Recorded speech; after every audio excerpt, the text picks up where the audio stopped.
Hi everyone! Today we're going to walk you through the process of canceling a subscription in Brevo.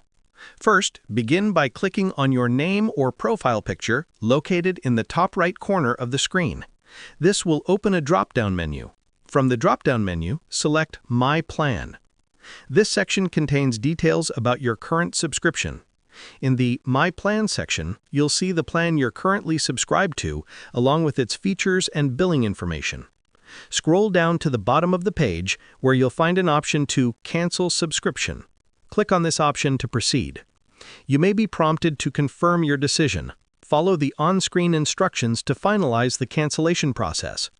Once you've completed these steps, your subscription will be successfully canceled, and you should receive a confirmation email regarding the cancellation.